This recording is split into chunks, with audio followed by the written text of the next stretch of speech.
Todos y bienvenidos a esta última jornada del curso de verano sobre perspectivas y desafíos de la Agenda 2030, Igualdad, Comunidades Sostenibles e Instituciones Sólidas para el Desarrollo, la Paz y la Consecución de los ODS.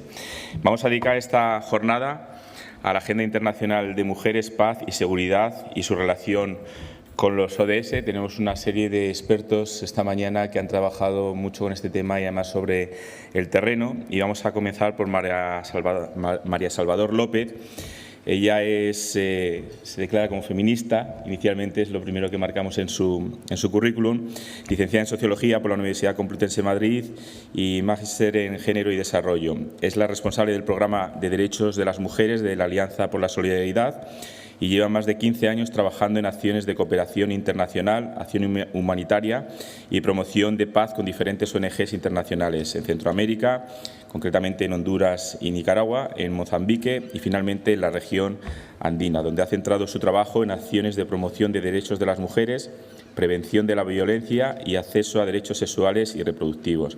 Desde el año 2015 se implica en los procesos de la Organización de Promoción de la Paz en Colombia y Oriente Medio, priorizando acciones para el cumplimiento de la Resolución 1325 en protección, prevención y participación y trabajando además de manera directa con organizaciones de mujeres a nivel territorial. El título de su ponencia será Mujeres en zonas de conflicto, incorporando la perspectiva de género. Tenemos además la suerte de que nuestra directora del curso, Manuela Mesa, pues es un tema que conoce muy bien y como es un tema que va a estar, digamos, que vamos a tratar a lo largo de toda la jornada y va a haber vinculaciones entre lo que digan unos ponentes con otros, Manuela va a hacer una pequeña introducción para contextualizar bien el tema que vamos a tratar hoy en día. Así que muchísimas gracias, Manuela, la audiencia es tuya y muchas gracias, María, por acompañarnos y esperemos que disfrutes de la audiencia. Muchas gracias.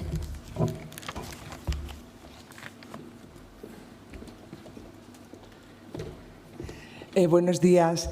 Bueno, pues esta mañana, ya la última mañana del curso, lo que se va a destinar al tema de género y construcción de paz. Y no podíamos hacerlo, no podíamos hablar de la Agenda 2030 sin hablar de la Agenda de Mujeres, Paz y Seguridad, que es una agenda que ha marcado, digamos, la incorporación de la perspectiva de género en el ámbito internacional. Y por eso, tanto María Salvador como Rosabel van a hablar de dos aspectos de la agenda, es decir, el papel de las mujeres en la construcción de la paz en el terreno, en las zonas en conflicto, y también, digamos, todo el trabajo de incidencia que ha sido muy importante en lo que ha sido la adopción de la Resolución 1325 y en lo que es la agenda internacional en general. Y finalmente yo abordaré esa vinculación o cómo se podría avanzar en la vinculación entre esta agenda de Mujeres, Paz y Seguridad y la Agenda 2030, que en varios de los objetivos que tiene la agenda se conecta muy directamente con toda esta trayectoria y toda esta experiencia que ya existe en el ámbito internacional. Entonces, este va a ser el marco de trabajo. Entonces, las tres ponencias son muy complementarias y están muy interrelacionadas. Entonces, simplemente con eso paso la palabra a María.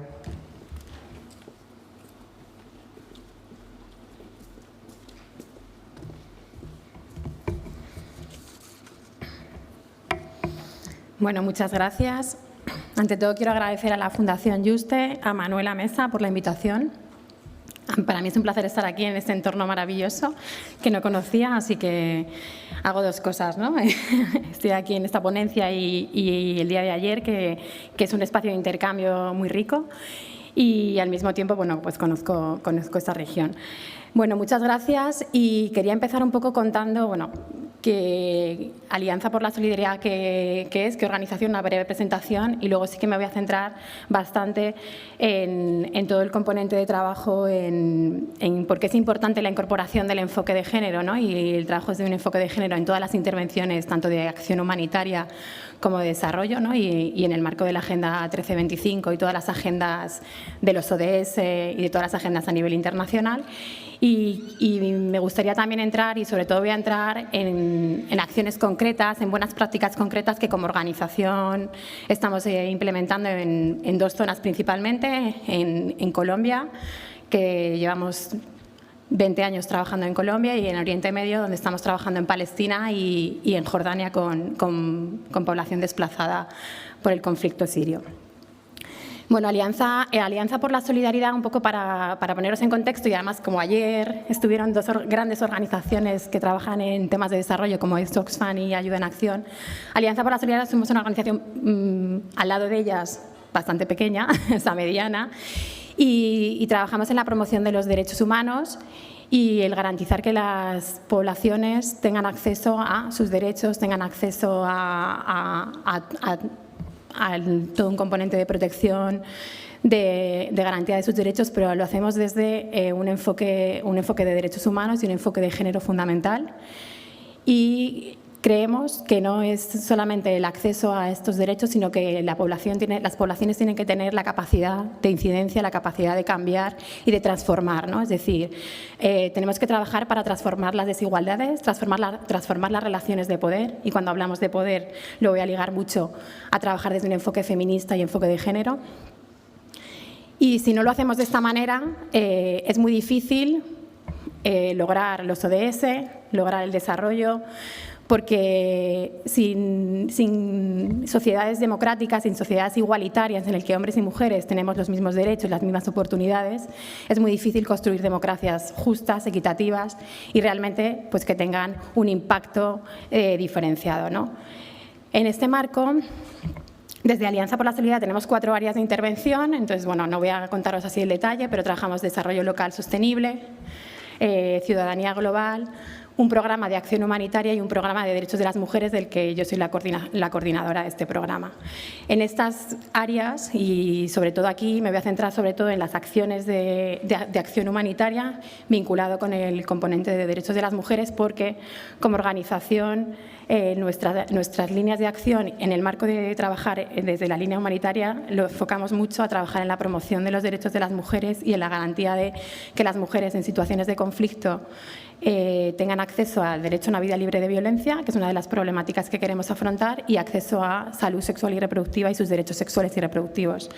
Porque creemos como organización y un poco también dentro de nuestra intervención intentamos hacer el enfoque de género desde dos áreas, desde 2 líneas, ¿no? Una, es decir, es fundamental acciones concretas que trabajen en el empoderamiento de las organizaciones de las mujeres en los territorios y en todo nuestro trabajo, pero al mismo tiempo, y un poco lo habréis oído, ¿no?, en muchas intervenciones, en políticas públicas, la transversalización del enfoque de género en todas las intervenciones. Una transversalización que tiene que ser real, porque a veces hablamos de transversalización y luego dices, pero ¿esto dónde se está transversalizando?, ¿no? Porque no hay indicadores concretos, no hay unas acciones concretas que se estén realizando, ¿no? Entonces, desde nuestra organización intentamos ligar estas 2 acciones y al mismo tiempo muy vinculado no solamente a la intervención, sino que, es decir, todo tiene que estar complementado con un componente de incidencia política, de participación ciudadana, porque, es decir, es muy importante en la cooperación garantizar el acceso a derechos, pero no solamente quedarnos ahí, que es fundamental. Tenemos que garantizar que esos derechos no sean vulnerados. Entonces, para garantizar que esos derechos no sean vulnerados, tenemos que garantizar que las personas, la ciudadanía en general, tengan capacidades para exigirlos, tengan capacidades para trabajar en esa exigibilidad. Y en este caso, y desde la organización, trabajamos mucho en fortalecimiento de organizaciones de mujeres, porque centramos nuestra intervención también en situaciones y en poblaciones en situación de mayor vulnerabilidad.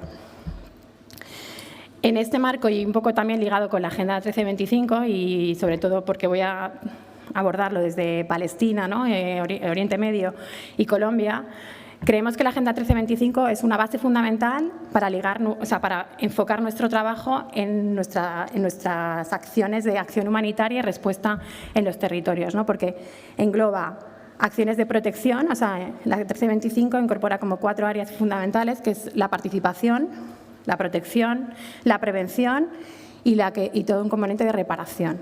Entonces, dentro de esas 4 líneas de la Agenda 1325, intentamos abordar nuestro trabajo y nuestra intervención con las organizaciones en el territorio.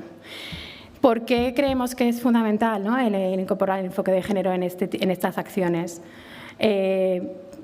No sé si sabéis, es decir, y bueno, yo creo que ya lo sabéis, es decir, el impacto y ninguna intervención, ya sea en desarrollo, ya sea en humanitaria o cualquier intervención que hagamos, es neutral género.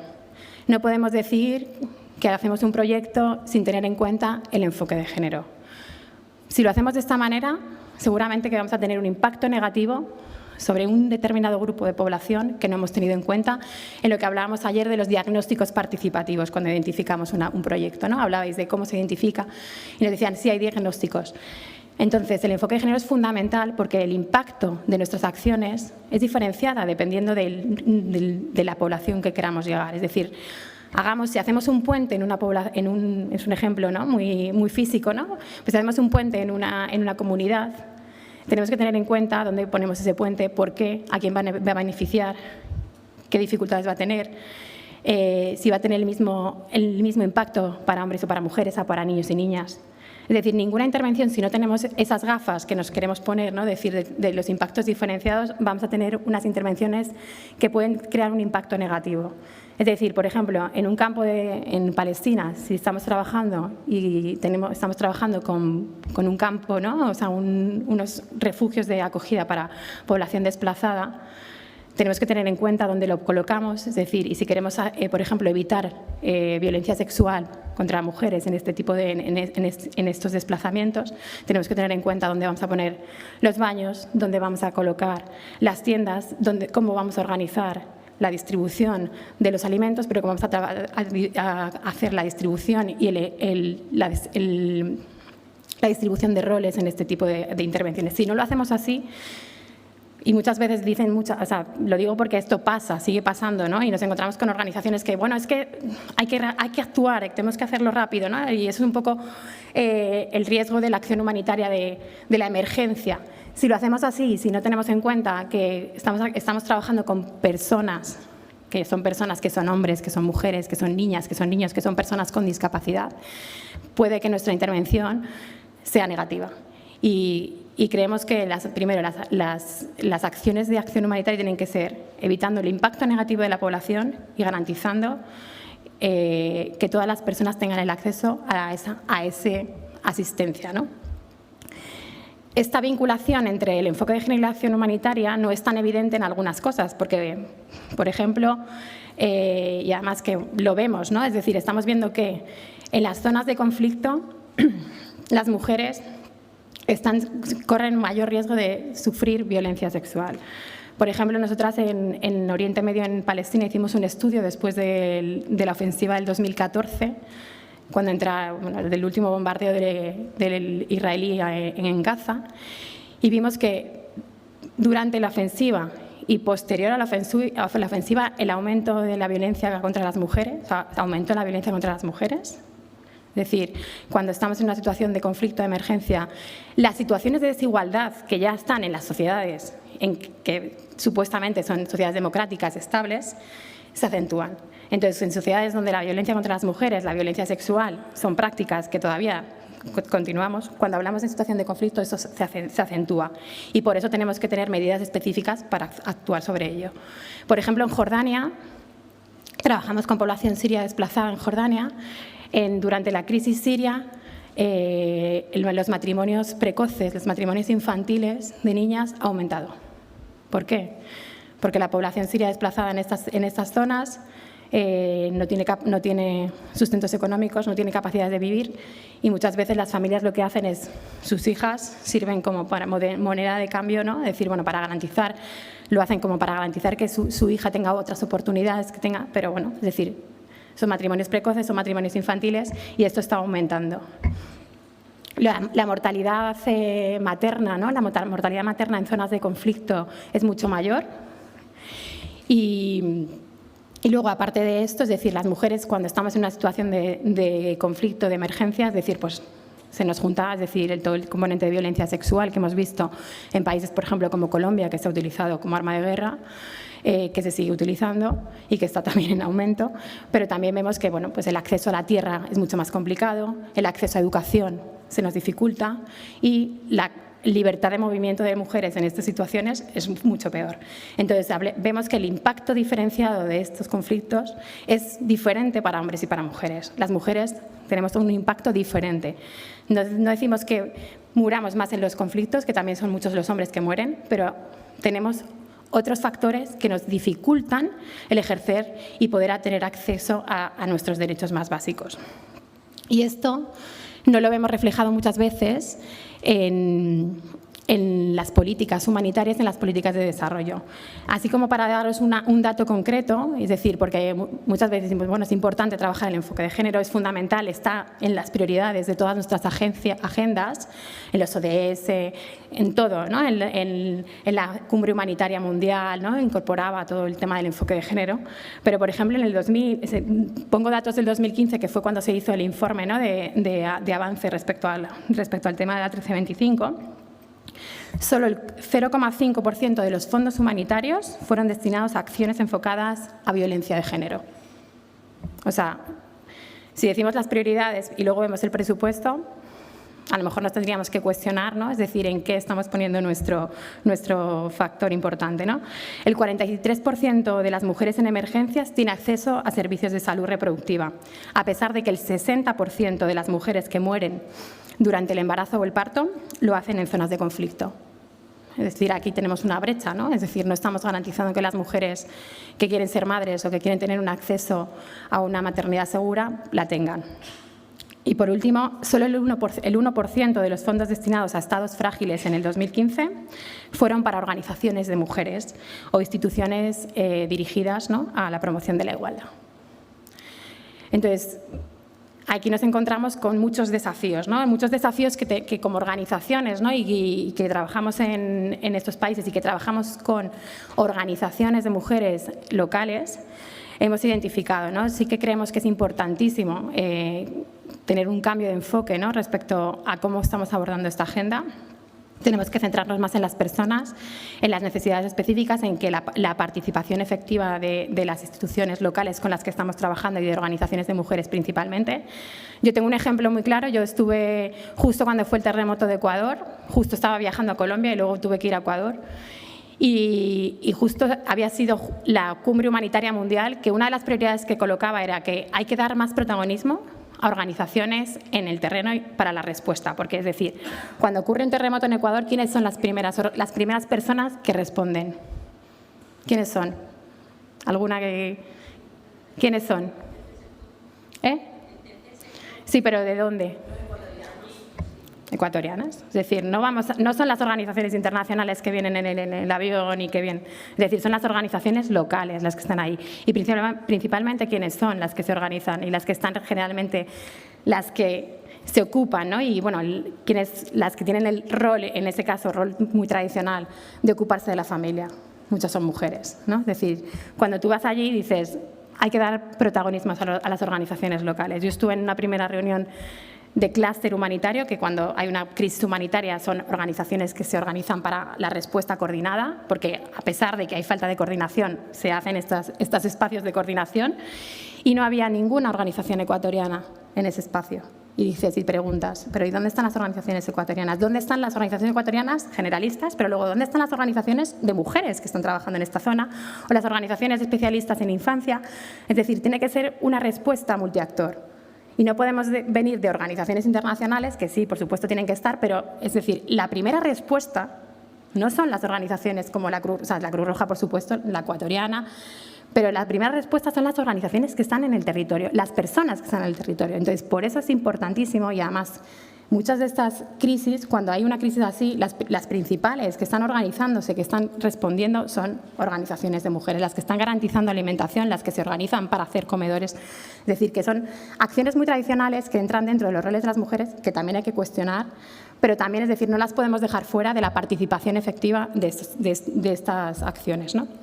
En este caso, lo que hemos hablado, es decir, hay que garantizar la participación, es importante la asignación de recursos y hay que trabajar mucho en el empoderamiento y la resiliencia, otra vez sale la palabra resiliencia, de estas poblaciones. Y es importante que las mujeres pasen de ser actores y víctimas, es decir, que eso también ha habido un cambio fundamental en muchos, por ejemplo en Colombia ha habido un cambio fundamental de que las mujeres dejen de ser víctimas a ser actoras de cambio. Y para eso es súper importante todo el componente de participación. Aquí quiero hablar un poco del caso de Colombia, de nuestro trabajo en Colombia. Ahí en Colombia estamos trabajando en la costa pacífica, Buenaventura, Tumaco, bueno, y en el norte del Cauca, y estamos trabajando con población afrocolombiana, que es mayoritariamente de la zona del Pacífico, y es una de las son zonas muy afectadas por el conflicto, ¿no? Y que en la actualidad, a pesar del acuerdo de paz, es decir, todavía hay muchos grupos armados en los territorios, la paz no está en todas las zonas. Y ahí estamos trabajando con un proceso de empoderamiento y participación de organizaciones de mujeres afrocolombianas. Y creemos que lo que estamos haciendo es promover el liderazgo y la participación efectiva de esas mujeres. ¿En qué? Es decir, hay un acuerdo de paz que regula todo, pero luego a nivel territorial se están haciendo todos los planes de desarrollo territoriales, que son los planes locales que garantizan cuáles van a ser las prioridades efectivas, ¿no?, de trabajo. Y ahí estamos planteando, bueno, pues lo que se está haciendo es todo un proceso de formación, pero también un proceso de garantizar que las mujeres tengan la gestión de proyectos, que puedan gestionar sus propias acciones, que tengan acceso a recursos, que conozcan sus derechos, que puedan hacer incidencia en los espacios de participación. Pero claro, ahí también nos estamos encontrando con muchas brechas, ¿no? Es decir, y para trabajar en esto y para garantizar que las mujeres estén en estos espacios no podemos decir, es que no aparecen, es que no, las mujeres no participan. No, es que tenemos que garantizar y trabajar en las brechas que están dificultando el acceso de las mujeres a estos sectores. Porque muchas veces cuando llegamos a zonas decimos, es que las mujeres no están, es que las mujeres no participan, es que están cuidando a sus hijos. Ya, pero es que como organizaciones no podemos decir, es que no están, no podemos hacer nada. No, es que tenemos que ver el contexto en el que estamos trabajando. Es que tenemos que decir, bueno, ¿cuáles son las brechas que están dificultando la participación de las mujeres? En este caso, nos encontramos que muchas mujeres, ya solamente el mero hecho de estar participando, el mero hecho de entrar en estas juntas de acción comunal, es decir, que no solamente la participación de las mujeres hace la diferencia, pero sí que es un factor importante, ha colocado en la agenda algunas cosas que antes, cuando ellas no estaban, no se han colocado. Y son agendas que es decir, que decimos, pues son agendas tan fundamentales como el caso de violencia contra las mujeres, el trabajar en la violencia sexual, el incidir en que haya centros de salud en las comunidades, es decir, servicios básicos fundamentales. Pero al mismo tiempo, ¿qué implica la participación de las mujeres en estos espacios?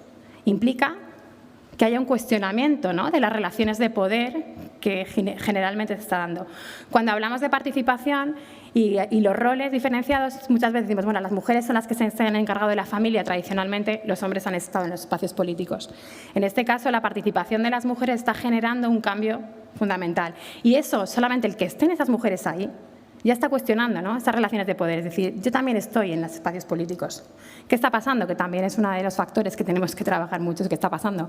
Que estas mujeres, cuando están participando en esos espacios de poder, están siendo cuestionadas, están siendo amenazadas y nos estamos encontrando con asesinatos de defensoras de derechos humanos muy fuertes que tenemos que ver, es decir, cómo garantizamos la protección de estas mujeres. Es decir, la participación sí, y tenemos que trabajar en el empoderamiento, pero lo que no podemos hacer tampoco es decir, tenemos que trabajar también con un enfoque de protección de derechos.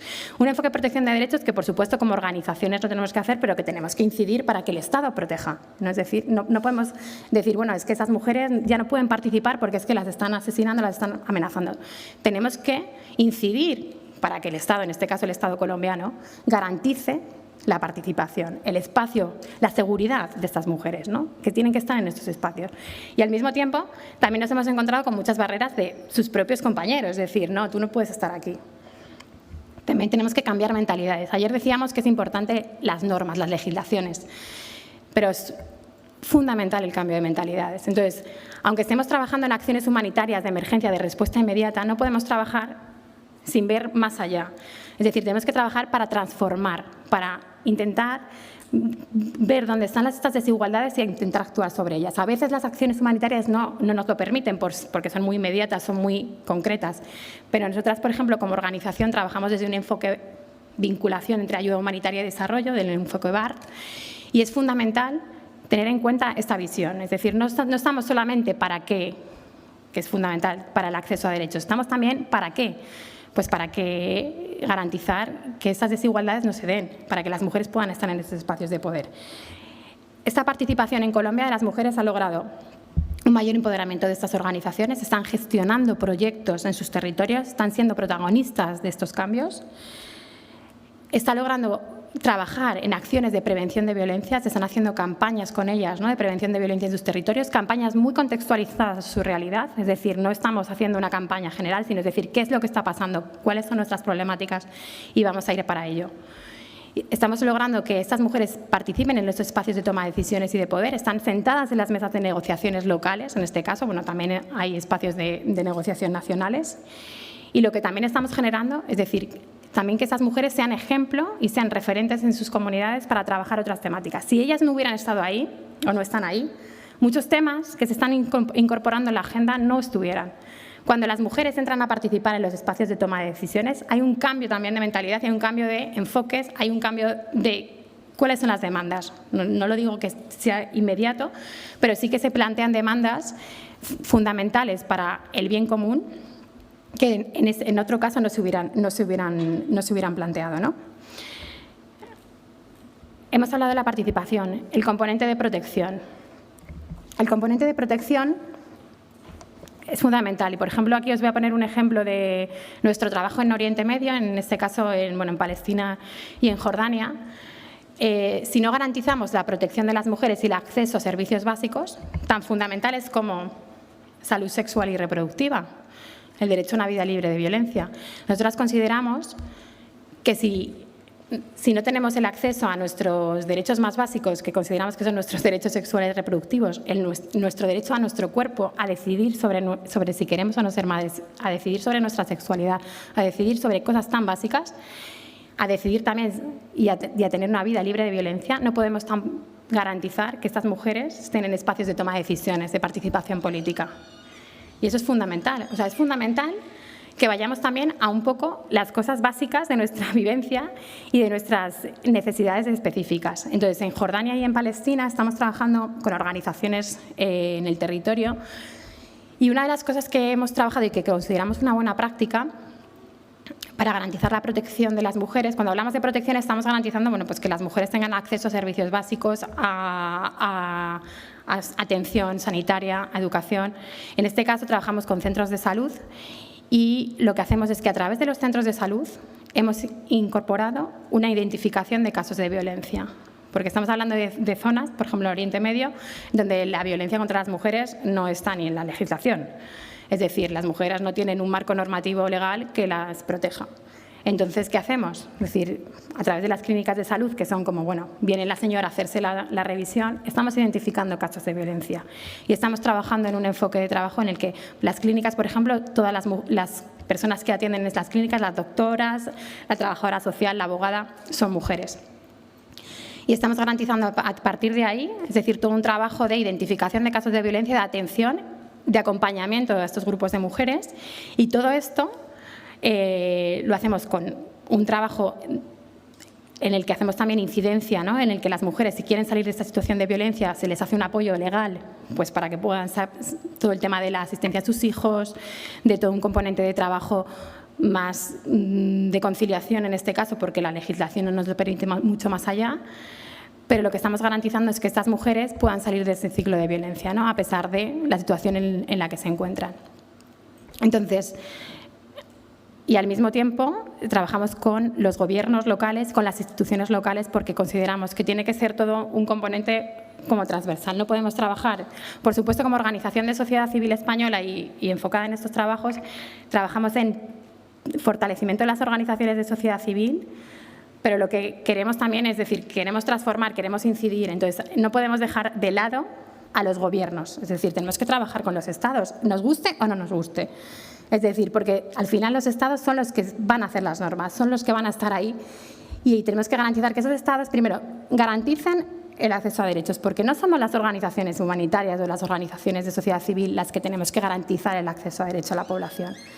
¿Quién tiene que garantizar el acceso a derechos de la población? Son los estados. Es decir, por supuesto que en situaciones de crisis respondemos ante estas situaciones de crisis por pues por las dificultades del Estado, por las dificultades de esta situación de emergencia, pero tenemos que hacer incidencia para que los Estados lo garanticen. Entonces es fundamental el ligar todo el trabajo de asistencia, de trabajo de garantizar derechos, pero con un componente de incidencia política, de propuestas de leyes, que bueno, luego Rosabel os va a contar un poco también a nivel internacional y los espacios de incidencia política.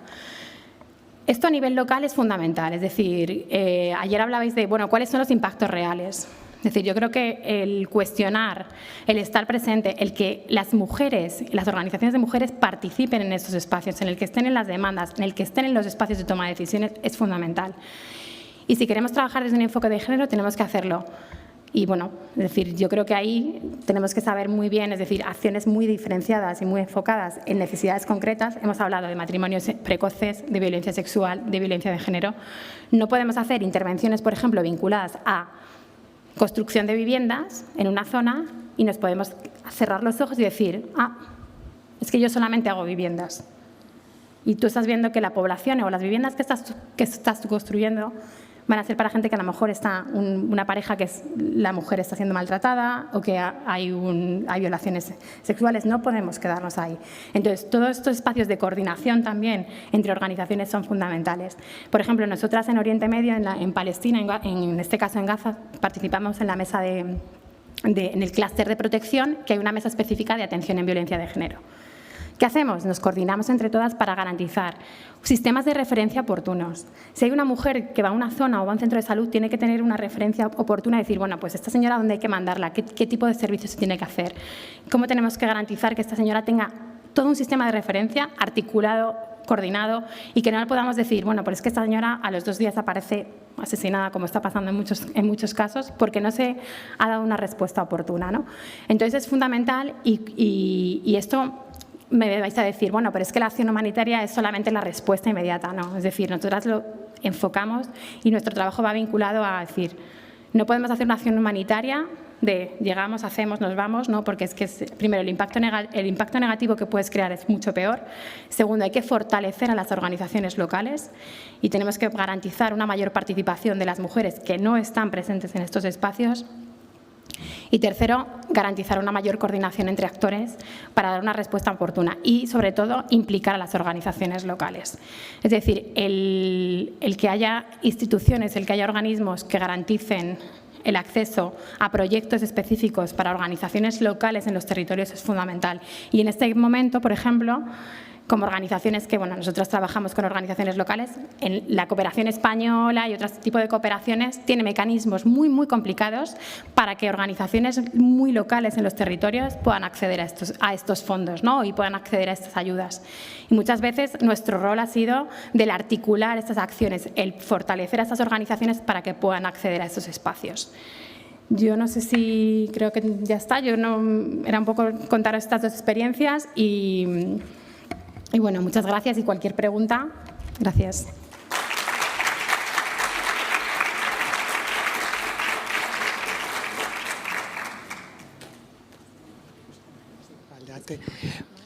Sí, bueno, muchísimas gracias, María, por esta experiencia concreta de los retos que afrontan las organizaciones de mujeres en las zonas en conflicto. Me gustaría resaltar una idea que ha dicho María de que, bueno, en situaciones de guerra, en situaciones de violencia, las desigualdades que enfrentan las mujeres en contextos que no son de conflicto se acentúan y se exacerban, y eso hace que tengan que afrontar retos o situaciones como que sea más peligroso en una zona de conflicto ir a buscar agua al río porque puede ser violada, amenazada, violentada, que ser un soldado formar parte de una milicia. Es decir, que es una cosa una cuestión realmente inaceptable. Bueno, María ha hablado de Colombia, ha hablado de Palestina, ha hablado de Jordania. Tenemos la suerte que tenemos aquí una persona de Colombia, de Palestina no tenemos a nadie, ni de Jordania, pero yo quería, para empezar, para dar paso después al grupo, Quería empezar planteándole una pregunta a María. En Colombia, bueno, ha habido un proceso de paz, ha sido un proceso en el que las mujeres pelearon, lucharon para tener presencia en la mesa de negociación, porque inicialmente no fueron incorporadas. Como ha pasado en otros conflictos armados en los que ha habido procesos de paz, habitualmente las mujeres no son invitadas a estar sentadas en esa mesa para decidir cómo se va a construir la paz después de la guerra. Y quería preguntarte, en la experiencia vuestra, ¿en qué manera la participación en el caso del proceso de paz en Colombia, en las negociaciones de La Habana, el hecho de que estuvieran allí presentes se ha contribuido a un cambio de mentalidad del que tú has hablado, ¿no? De que hace falta un cambio de mentalidad para entender que los procesos de construcción de paz no se pueden hacer solamente con una parte de la población, sino que tienen que incluir a hombres y mujeres. Entonces, en vuestro trabajo en el terreno, ¿ha influido y en qué dirección ha influido? Y muy relacionado con esto, ¿qué diferencias hay en los procesos de participación entre Colombia o entre Palestina? O sea, si en esos procesos hay diferencias o las demandas o las reivindicaciones son muy similares. Y bueno, y también, bueno, si voy tomando palabras para a partir de esta pregunta. ¿Quiénes queréis preguntar? Bueno, muchas gracias. Respecto a Colombia, yo creo que sí que ha habido un cambio fundamental en el sentido de, bueno, de la agenda de género, ¿no? Cómo incorporamos la agenda de género en el acuerdo de paz. Ha sido un poco desde el proceso de la presencia de mujeres, que era como, bueno, tenemos que tener la presencia de mujeres, a la influencia de las mujeres. Es decir, yo sí que creo que ha habido espacios en el que ha sido como gradual, es decir, primero hubo mucha incidencia de organizaciones de mujeres en Colombia para que estuvieran en esos acuerdos de paz, que se organizaron no solamente las organizaciones de mujeres feministas, sino que en este caso también es fundamental hablar de mujeres afro, mujeres indígenas. O sea, ha habido una articulación entre movimiento feminista y organizaciones de mujeres indígenas, afrocolombianas, que también tienen agendas que coinciden en algunos puntos, pero que en otros no coinciden tanto, ¿no? Entonces ahí sí que ha habido una influencia y yo creo que ha habido un cambio en cuanto a que estas mujeres, sobre todo bueno, en los espacios de participación política a nivel nacional, hemos visto una mayor presencia de mujeres y una mayor influencia y con leyes específicas para el cumplimiento, que bueno, que una de las barreras que estamos sufriendo ahora en Colombia, ¿no? Es decir, que después del acuerdo de paz ahora está el acuerdo de paz en una situación de riesgo, ¿no? Por el nuevo gobierno. Y que esto está, ¿no? Está en una situación un poco de incertidumbre de qué va a pasar en los territorios, sobre todo porque, a ver, yo un poco la experiencia que he contado es muy a nivel territorial, ¿no? Es decir, y una de las dificultades que creo que también se está dando en Colombia, es decir, que el acuerdo de paz bueno, cuando hablas con las mujeres en los territorios dicen, yo quiero el acuerdo de paz, por supuesto. Es decir, prefiero vivir prefiero decir sí a la paz porque yo he vivido con balas alrededor de mí, ¿no? Es decir, yo quiero seguridad, yo quiero vivir en paz, Una señora mayor decía, es que para mí vivir en paz significa morir tranquila en mi cama. Es decir, así. Y cuando hablamos de esto, yo creo que ahí también en Colombia hay una situación de entre lo urbano, ¿no? Y lo nacional y lo territorial, ¿no? Y decir, yo creo que una de las cosas que sí que las mujeres han podido posicionar esta agenda, han tenido muchas dificultades y muchas barreras y nos hemos encontrado, ¿no? con el término ideología de género, que no existe, que ese término, por favor, no lo uséis, o sea, es un invento que no podemos permitir, ¿no? El que utilicen determinados conceptos en contra, ¿no? de los derechos de las mujeres. Y lo que nos hemos encontrado es que a nivel territorial las mujeres sí que tienen una esperanza, ¿no? En el acuerdo de paz y sí que están promoviendo acciones concretas, sí que se están articulando para que los planes de desarrollo territorial, en los planes locales, incorporen estas demandas. Y ha habido, por ejemplo, nosotras que en Buenaventura, en Tumaco, sí que se están incorporando dentro de las propuestas estas demandas de las mujeres, que se incorporen la mayor participación, que se incorpore una agenda y unas acciones específicas contra la violencia sexual, contra la violencia de género, pero también nos encontramos con muchas dificultades en la implementación, porque al final esto también requiere de recursos, requiere de voluntad política y muchas veces también el Estado, en muchos de los territorios donde estamos, el Estado está bastante invisibilizado, ¿no? Y ausente. Entonces son un poco las dificultades. Y en cuanto al proceso, ¿no? de de construcción de paz en Palestina y Colombia. A ver, la situación en Palestina es totalmente diferente, o sea, porque no hay una institucionalidad clara. En algunas zonas la institucionalidad es del Estado de Israel, en otras el gobierno palestino. No sabemos, no hay espacios un poco de participación política, pero, por ejemplo, en Jordania hay un nuevo plan de acción de la resolución 1325, se está impulsando, y ahí sí que consideramos que, bueno, que las mujeres lo que están haciendo y lo que se está trabajando y sobre todo hemos estado impulsando es todo un proceso de articulación de organizaciones de mujeres y en redes de incidencia política para que por lo menos desde los gobiernos, desde las acciones concretas se incorporen acciones específicas a protección, principalmente protección, porque la participación está bastante limitada, pero sí que garantizar la protección de mujeres en muchos espacios donde estamos trabajando. Entonces, bueno, ¿ha habido avances? Sí.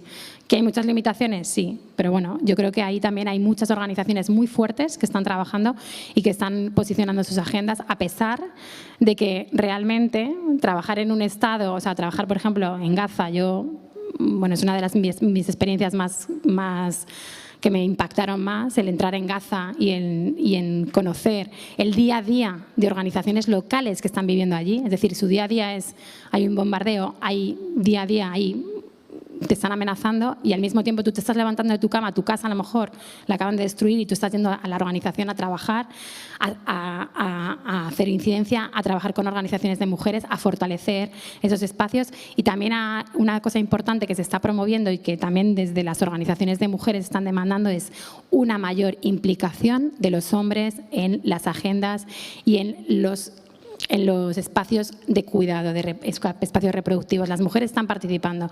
Los hombres tienen que implicarse en las tareas del hogar, del cuidado, de todo esto, porque las mujeres, es decir, estamos en los espacios públicos, pero los hombres también tienen que estar en los espacios privados. Bueno, pues abrimos turno de palabra. A ver, veo 3 palabras aquí en la misma fila. Y bueno, pues vamos a empezar... Iba a decir en sentido contrario, pero bueno, adelante. Tomamos las 3 preguntas, si os parece, y volvemos a María. Y mientras tanto, si hay alguna más, podemos recogerla también. Buenos días, soy Ederson Alves, abogado brasileño, estudiante de doctoral de la Universidad de Salamanca y me gustaría felicitar por la bellísima conferencia.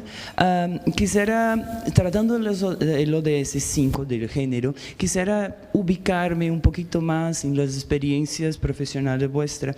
¿Cómo ayudar a las mujeres en cuestión de seguridad en las situaciones de conflictos considerando el desplazamiento, ya que en las ciudades generalmente las mujeres por desplazar no es la misma cosa que el hombre, tiene más inseguridad y en el caso de conflicto pienso que va a ser un poco peor. Y la otra pregunta sería, en la cuestión del Oriente Medio, ¿cómo enfrenta el cambio de mentalidad, de la cultura y esa ideología, como por ejemplo de la religión, influencia la cuestión de la mujer, como en trabajar ese empoderamiento para también no ser violada, porque ahí cambia también la religión, la mujer no tiene el mismo nivel de igualdad de los hombres. Muchísimas gracias.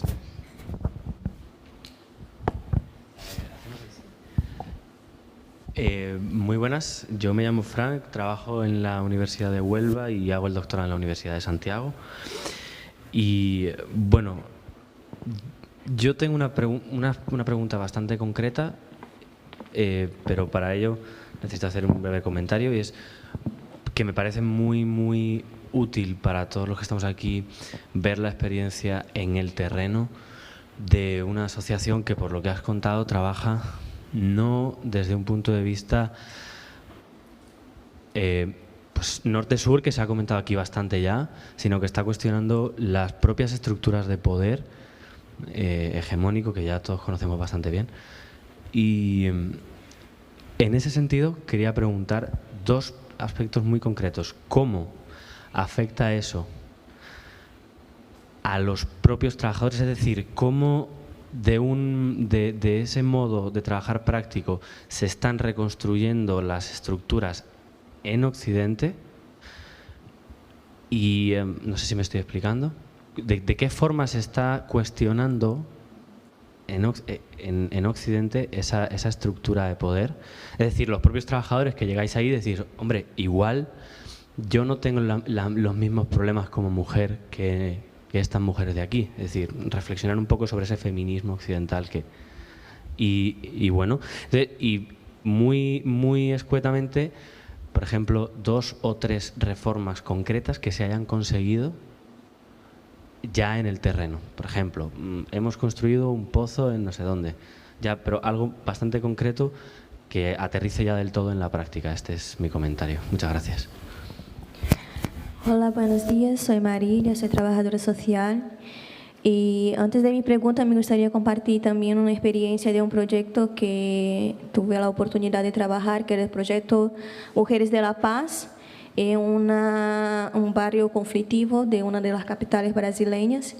Y bueno, el objetivo es empoderar a las mujeres para que ellas pudiesen contribuir con la paz en este territorio conflictivo. Entonces, promovíamos cursos de mediación de conflicto y otros cursos para que ellas también multiplicasen en el territorio.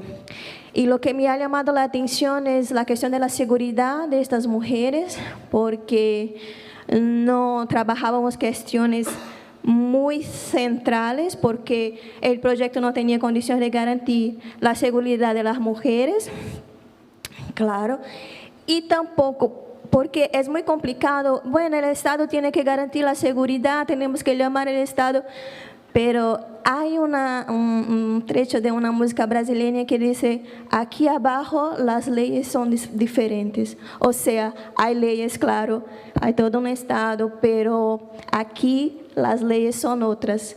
Entonces, ¿cómo garantir esta seguridad? Y la sobrevivencia no solo de las mujeres, pero del proyecto. Porque una vez que vamos a garantir la seguridad de las mujeres, no volvemos más. Ni trabajadores sociales, ni educadores sociales, entonces, ¿hasta qué punto podemos contribuir con esta transformación?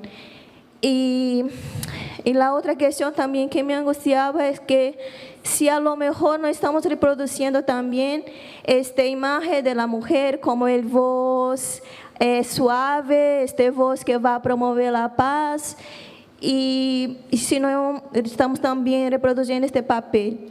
Muchas gracias. Paso la palabra a María y luego hacemos un segundo turno si hay más preguntas.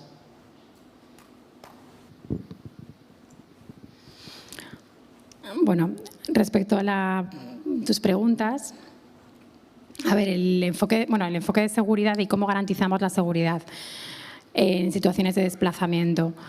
A ver, nosotras en este momento, por ejemplo, en Oriente Medio estamos trabajando más con poblaciones que ya están en los territorios que han sido desplazadas. Y una de las cosas que se está trabajando también para garantizar que estas mujeres que están en situación de desplazamiento, que no solamente ocurre en Oriente Medio, por ejemplo, nos estamos encontrando, y aquí seguramente mi compañera Rosabel lo sabe mejor que yo, con toda todo el desplazamiento forzado que hay de África y que está entrando en España, es decir, la frontera con Marruecos, las mujeres para llegar a España, para subirse a una patera, es decir, tienen que tener relaciones sexuales con varias personas para entrar, es decir, es una realidad que está pasando. La violencia sexual está, es decir, la situación de desplazamiento es de las mujeres que llegan, seguramente que la mayoría ha sufrido violencia sexual. Y una de las cosas que estamos haciendo es que los gobiernos y también las instituciones, estos sistemas de referencia de los que hablaban, ¿no? Es decir, la coordinación entre organizaciones, en el que, por ejemplo, una organización está en una zona, otra está en la otra, otra está en la otra, es decir, garantizar que estas mujeres, estas poblaciones tengan información sobre los recursos en los que pueden acceder, sobre qué información tienen que tener, sobre cuáles son las rutas más seguras. En este caso, es decir, en este momento, son las situaciones un poco de respuesta inmediata que podemos hacer, es decir, dar información, garantizar que cuando lleguen a una zona tengan acceso a determinados servicios y acceso a determinados derechos que no están garantizados, y tener unos sistemas de referencia e información claros con estas poblaciones. Por ejemplo, en Colombia, una de las cosas que también estamos ahora, tenemos que trabajar también es con toda la población desplazada venezolana en Colombia. Y nos estamos encontrando que en las fronteras de Colombia, en Cúcuta, por ejemplo, es decir, la situación de trata y tráfico de mujeres, la situación de violencia sexual está siendo atroz. y lo que estamos haciendo es, bueno, pues estamos con organizaciones locales que están en los territorios y estamos intentando garantizar información, fundamental información, y que esas personas sepan que hay organizaciones que están dando respuesta a determinados servicios, pero claro, es decir, no llegamos a garantizar una seguridad en los desplazamientos, más que nada porque, es decir, las situaciones de desplazamiento que en este momento se están dando a nivel mundial, es decir, al final son criminalizadas. Nos estamos encontrando también la crisis centroamericana, es decir, no se está garantizando y además que no se está viendo como un derecho de las poblaciones a buscar un espacio seguro, ¿no? Y eso también es una de las barreras que nos estamos encontrando. Respecto al tema de la religión en Oriente Medio, bueno, yo creo que la religión en Oriente Medio es un factor importante. La religión en Colombia, en América Latina, en Brasil, es un factor importante. Es decir, las limitaciones y muchas veces a los que nos enfrentamos y las barreras que nos enfrentamos es decir, con estados conservadores, con religiones, tanto la religión musulmana como la religión católica. Es decir, no podemos decir, oye, que es que los musulmanes son peores que los católicos. A ver, no, es decir, todas son religiones que están afectando y que cuestionan los derechos principalmente de las mujeres, ¿no? Aquí, pues, ¿cómo trabajamos? Por ejemplo, en Palestina estamos trabajando mucho con líderes religiosos. Una de las cosas que estamos haciendo es con líderes religiosos que están, sobre todo, bueno, pues que identificamos como favorables a estos temas. Estamos haciendo procesos de formación con estos líderes, estamos trabajando para que estos líderes en sus espacios, ¿no?, hablen de la violencia contra las mujeres, se hace campañas con estas personas, ¿no? ¿Para qué? Para garantizar que, bueno, que por lo menos haya una sensibilización mayor, que lleguen a más gente, porque al final creemos que también son agentes estratégicos para el cambio. Es decir, los líderes religiosos llaman a mucha gente y también es fundamental trabajar, porque si queremos un cambio realmente de mentalidades, tenemos que trabajar con eso, ¿no? Entonces, eso es una de las cosas que, por ejemplo, estamos trabajando en Oriente Medio. Respecto a la pregunta de las relaciones de poder, por supuesto que nos estamos cuestionando y a ver, una de las cosas que estamos trabajando y que como organizaciones, tanto en España también, ¿no?, como en los países donde estamos trabajando, es no podemos venir con ideas preconcebidas ni con formas de trabajar occidentales a contextos totalmente diferentes.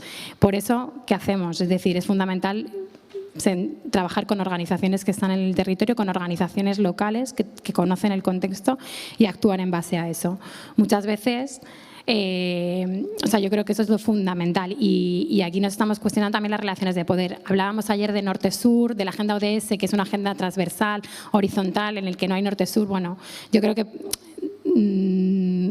desgraciadamente todavía hay muchas relaciones norte-sur, porque de dónde viene el dinero a dónde va. Es decir, también eso es un factor importante y a veces pues quien decide es el que tiene el dinero, y en este caso el que tiene dinero pues son agencias del norte que van al sur. Entonces muchas veces ese cuestionamiento es muy difícil, ¿no? Pero como organizaciones del norte también tenemos que decir, bueno, tenemos que ver en dónde estamos, ¿no? Hablábamos ayer también de la situación de casos de violencia sexual.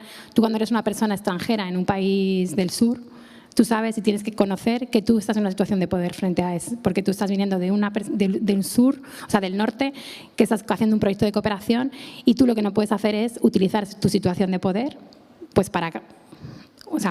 bueno, pues en tu beneficio, ¿no? Entonces, estos son cuestionamientos que como organizaciones nos estamos haciendo y al mismo tiempo también orientando nuestras acciones para que la respuesta sea más concreta.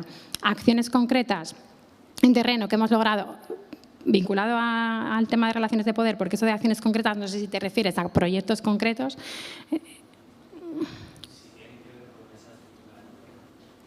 A ver, pues ahí, por ejemplo, o sea, en Oriente Medio principalmente, por ejemplo, hemos estado trabajando mucho, bueno, pues trabajamos con las organizaciones de mujeres. ¿Que hemos logrado? Es decir, que las mujeres estén en espacios de incidencia política y a través de redes pues han logrado posicionar, por ejemplo, demandas específicas respecto a la atención de mujeres en situación de violencia, o por ejemplo, que conseguir financiaciones concretas, o que el Estado, en este caso, ¿no?, incorpore dentro de sus acciones, ¿no?, por ejemplo, la atención a mujeres en situación de salud sexual y reproductiva. O sea, es decir, son pequeñas acciones de incidencia que hemos venido logrando.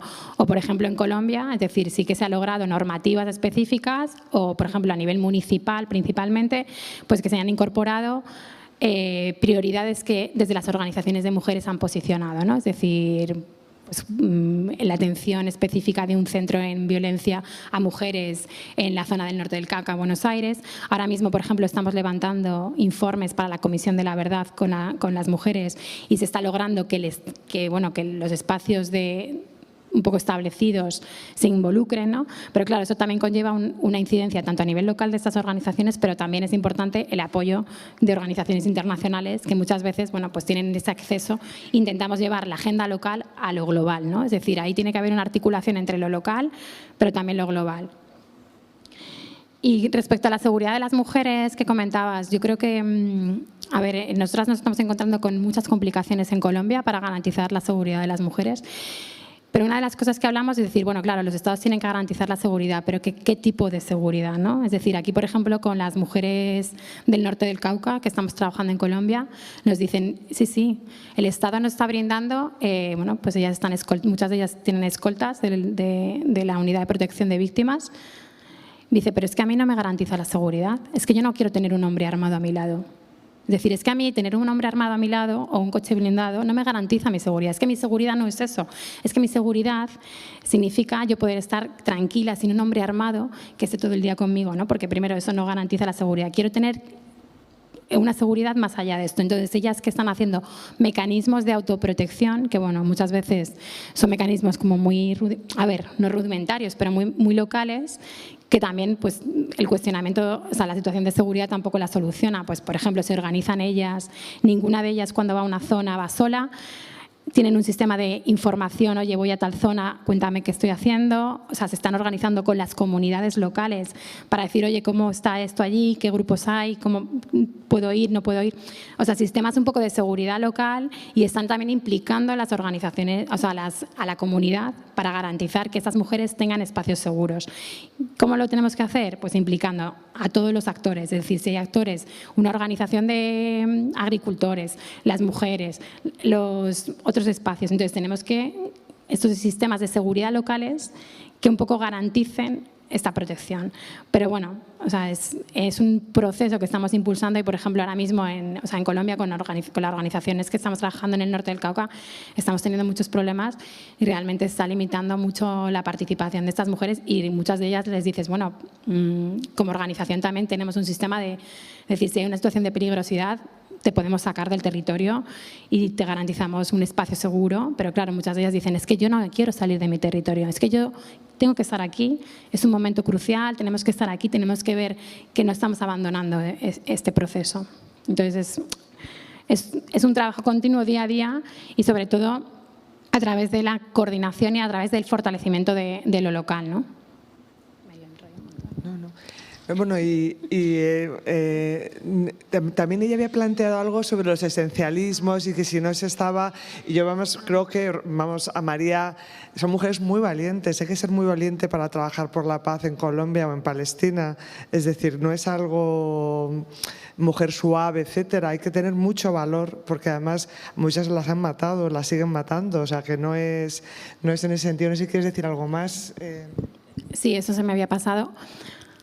O sea, yo creo que al contrario, es decir, al final, la construcción de paz y esos procesos de construcción de paz no pueden ser espacios en el que no estemos.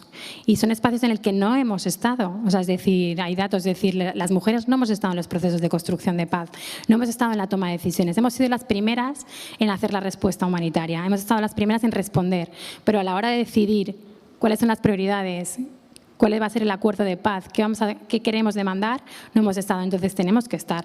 No somos las mujeres, porque muchas veces al no estar, y esto que dices, ¿no? Es decir, las mujeres como las mediadoras, no. Es decir, ¿qué ha pasado? Que al no estar, primero, las prioridades no han estado presentes y luego, es decir, las mujeres siempre en los conflictos y en las situaciones de conflicto humanitarias hemos sido visibilizadas como víctimas, pero no como actoras políticas. Y es decir, tenemos que ser visibilizadas, por supuesto, hemos sido las principales víctimas en muchas situaciones, en casos de violencia sexual, pero es que esto tiene que cambiar y tenemos que decir, oye, sí, hemos sido víctimas. En Colombia dicen, Hemos sido víctimas, sí, pero también somos actoras políticas del cambio y queremos cambiarlo y queremos visibilizar lo que nos ha ocurrido. También eso son importantes los procesos de reparación y la comisión de la verdad, ¿no? Es decir, tenemos que visibilizar lo que nos ha ocurrido porque queremos cambiarlo y no podemos quedarnos calladas. Y es uno de los riesgos que estamos corriendo, que cuando las mujeres están participando, están entrando a participar, ¿qué nos están diciendo? O te callas o te callo, que eso es un poco lo que nos están diciendo las mujeres que estamos en estos espacios. No estés aquí porque no es tu lugar. Y es un aviso que nos hacen a todas, como decir, ojo, que el espacio político no os pertenece, pero sí, el espacio político nos tiene que pertenecer y en la construcción de paz es fundamental que estemos presentes. Nos quedan 2 minutos, ¿a que puedo tomar alguna pregunta más? Bueno, pues venga, tenemos 3. Si os parece, intentar ser breves para no pasarnos del tiempo, ¿de acuerdo? Hay una ahí y ahí. Bueno. Hola, soy Eugenia, soy psicopedagoga argentina y estudiante de máster de la Universidad de Salamanca. Mi pregunta era más respecto del objetivo de igualdad de género. Quería saber si no les parece que se queda corto enfocándose solo en las mujeres desde un binarismo de género y no teniendo en cuenta las desigualdades. O sea, la lucha de las mujeres lleva muchos años y aún así siguen pasando cosas terribles, sin mencionar personas transgénero o otro tipo de identidades.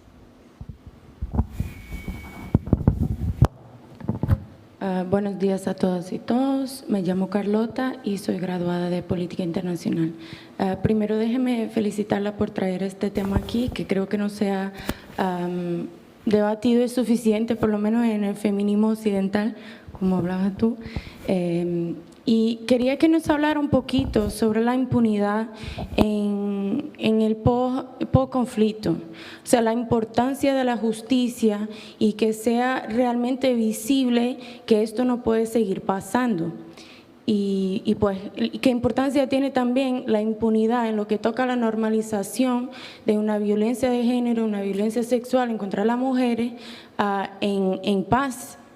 Luego en el post-conflicto. Y una preguntita más, en lo que toca a las mujeres que sí participan directamente en el conflicto, o sea, las mujeres de las guerrillas, si ustedes tienen algún tipo de acción, porque claro, esas mujeres también sufren de mucha violencia y quizás tienen mucha falta de información en lo que toca a sus derechos y a lo que deben o no soportar. Muchas gracias.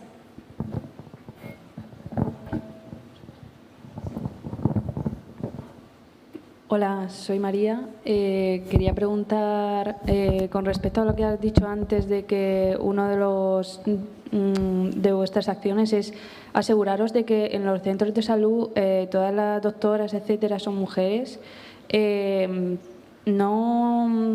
¿No se contradice un poco con lo que luego has dicho de implicar a los hombres también en todos los aspectos? Porque, quiero decir, probablemente lo hacéis eso porque todas las mujeres que os aseguráis de que estén ahí pues son feministas, por así decirlo, pero como excluir a los hombres, o sea, quiero decir, en esos países con esa religión hay muchas mujeres machistas y muchos hombres feministas. Entonces, a lo mejor excluir a los doctores que pueden ser perfectamente feministas o enfermeros o lo que sea, no está como, ¿sabes?, como excluyendo a los hombres porque también habéis dicho que habéis intentado hablar con líderes religiosos, que me imagino que son hombres, también para implicarlos y para implicar a los hombres en esto. Entonces, ¿por qué no a los doctores y a los enfermeros o lo que sea? O sea, no necesariamente tienen que ser solo mujeres, ¿no? O que yo no conozco ese tema, pero por eso te lo pregunto.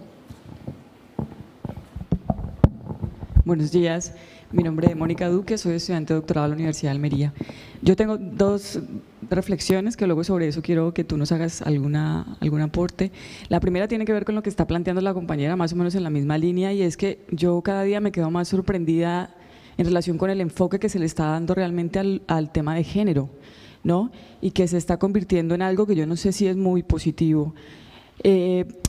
lo planteo y yo sé que es algo que puede chocar un poco, pero por ejemplo yo he estado en muchos escenarios como estos aquí en España y en un último curso que estuve en Andalucía, una persona, éramos muchas mujeres y habían solamente como 3 o 2 hombres y siempre que llegaba decía buenos días o buenas tardes o buenas noches a todas, pero habían 3 hombres. Entonces mi cuestionamiento va a que tampoco, y lo que pasa es que luego escuché a personas profesionales y que trabajan en este tema y que decían que era correcto referirse a todas, aunque hubieran hombres, porque eran mayoría. A mí todavía esto me da vueltas en la cabeza porque yo creo que tampoco en la obsesión de que la mujer empecemos a jugar papeles fundamentales y roles esenciales en la vida, podamos empezar a generar un proceso tampoco de exclusión. Yo creo que esto es que rescatemos esa importancia de la mujer, nos den y recuperemos el lugar que merecemos, pero tampoco entrando en ese conflicto o volviendo a lo mismo de que entonces ahora vamos a excluir a los hombres porque entonces lo más importante somos las mujeres. Yo creo que aquí tenemos que hablar de igualdad y si se habla de igualdad tenemos que pensar que somos seres humanos, seamos hombres o mujeres y merecemos el mismo respeto y que en esa lucha por la mujer no podemos entrar en el conflicto con el hombre y generar enemistad. O sea, yo creo que esto, entonces creo la reflexión sobre todo por esa aseveración de que si hay muchas mujeres entonces se tiene que referir a la mujer. Y lo otro es, si en estos programas que tienen, por ejemplo, intervención en zonas como el Cauca, mi país y la zona pacífica, se piensa también en, además de las mujeres ya que se involucran en los procesos como líderes, como desde la escuela. Yo es que le apuesto mucho a la educación y para mí el verdadero cambio se va a dar desde los colegios, desde las escuelas, cambiando la mentalidad de las personas para el futuro.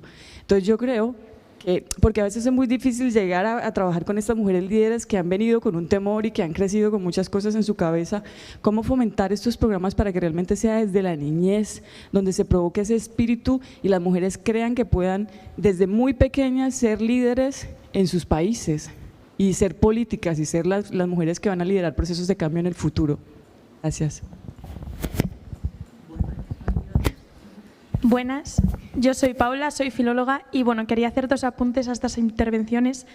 El primero es que creo firmemente que el feminismo no es excluyente y el segundo es respecto a la cuestión de todos, todas. Como filóloga, como estudiosa de la lengua, además de hago mi tesis en Historia de la Lengua, creo que la lengua es una cuestión social que refleja la posición de la sociedad del momento. Y decir todas cuando la mayoría son mujeres y hay solamente 2 hombres no es exclusivo ni excluyente, sino que es el reflejo de la realidad. Y creo que el lenguaje, hay otras cuestiones como por ejemplo portavoza, que por cierto tengo un artículo que soy más contraria a ese tipo de cuestiones, pero hay otras cuestiones en las que la lengua en la sociedad avanza y avanzan a la par y tenemos que ser conscientes de esos cambios y en vez de criticarlos, verlos con otro tipo de perspectiva. Y nada, este es mi aporte. No es una crítica negativa, es constructiva. Bueno, de todas maneras, como luego continuamos, María puede comentar algunas cuestiones y luego yo invito a Rosabel a que recoja algunas de las cuestiones porque algunas son como mucho más profundas, ¿no? Y darían, el tema del lenguaje sexista es algo pues que daría pues para casi horas porque claro, tampoco hay acuerdo. Entonces, la pregunta a lo mejor es si cuando hablan solamente se hablan masculinos y las mujeres nos sentimos incluidas porque en muchos casos tampoco es así. Entonces, daría para mucho debate porque no es un tema abierto y fabuloso que lo hayáis planteado y que planteéis vuestras inquietudes porque es un espacio precisamente para hablarlo. Le doy el paso a María. Bueno, yo rápidamente, si queréis después también en el descanso, hay café, podemos hablar. Respecto al binarismo de género, estoy totalmente de acuerdo. Es decir, nosotras estamos trabajando y también intentamos cuestionarnos muchas cosas.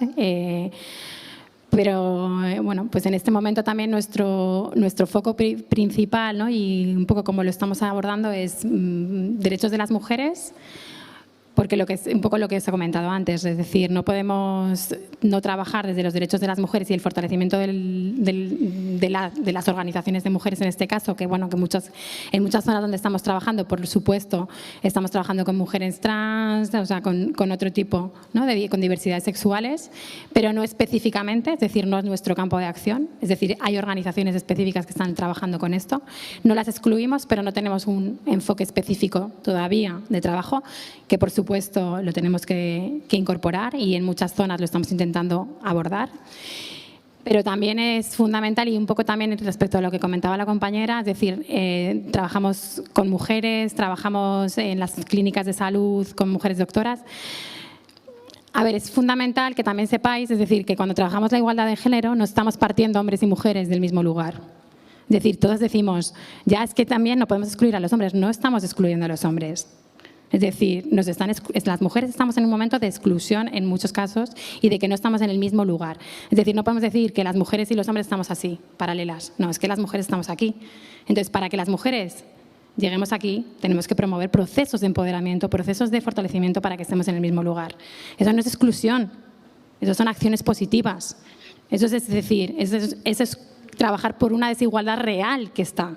Es decir, no podemos decir, es que los movimientos feministas están excluyendo.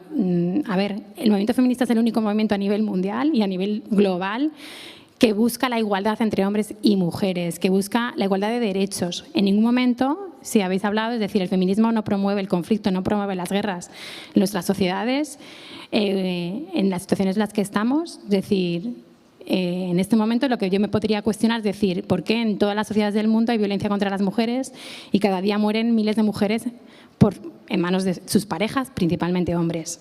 Eso es un poco el cuestionamiento que me tengo que hacer, ¿no? Entonces, cuando hablamos del cuestionamiento del enfoque de género, veamos datos. Veamos lo que realmente pasa en el mundo, porque es decir, a veces nos dicen, es que claro, estáis excluyendo. No, señoras, es decir, veamos los datos, veamos qué es lo que está pasando. No podemos ir con esas situaciones que muchas veces nos están vendiendo, ¿no? Desde la ideología de género y desde otra parte decir, no, es que ahora los hombres estamos siendo excluidos. Yo aquí estoy hablando y en ningún momento quiero que ningún hombre se sienta excluido. Lo que quiero es que los hombres también se compren esta agenda y que la trabajen con nosotras, ¿no? Y eso es fundamental, ¿no? Y respecto, por ejemplo, a lo que dices de las clínicas, a ver, el tema de que haya mujeres en nuestras clínicas y no haya hombres no es una situación de que estamos discriminando, sino que es decir, las mujeres en Oriente Medio y también un poco la cultura, si tú vas a una clínica y hay un hombre ginecólogo, es decir, no es lo mismo. Es decir, no tienes la misma confianza, no tienes la misma forma de trabajar, porque también el tema de que las mujeres van tapadas, el cuidado, o sea, es decir, no es una cosa de decir de limitar y de discriminar a los hombres. En este caso lo que estamos queriendo es que las mujeres crean un espacio de confianza entre mujeres, un espacio en el que ella sepa que esa mujer también puede estar pasando lo mismo que está pasando con ella. ¿Por qué? Porque aparte de la atención en salud, no estamos diciendo que los doctores no puedan ser hombres, la atención en salud lo que estamos haciendo es identificar casos de violencia. Y una mujer en Oriente Medio, si está sufriendo una situación de violencia, no se lo va a decir a un hombre. O sea, seguramente, puede que sí, pero algún hombre puede, pero no son los casos. Entonces también son situaciones que estamos creando espacios de confianza, de seguridad, espacios en los que podamos aportar. A veces las acciones que tenemos que hacer, las acciones positivas, a veces dices, no, es que son acciones que discriminan a los hombres. No. Lo que estoy diciendo, son acciones que tenemos que tomar medidas. ¿Por qué? Porque estamos viendo que si no hacemos esas medidas no estamos garantizando el acceso a derechos de las mujeres. Entonces, tenemos que tomar medidas ¿para qué? Para que haya justicia. Es decir, si nuestras medidas y nuestras legislaciones no están garantizando que un grupo de población acceda, tendremos que tomar medidas específicas para que ese grupo de población acceda. Y es un poco lo que estamos promoviendo. Pues muchísimas gracias. Bueno, nos queda alguna cosita de la impunidad, volvemos sobre ello después. Muchísimas gracias a María por esta intervención y un aplauso para ella.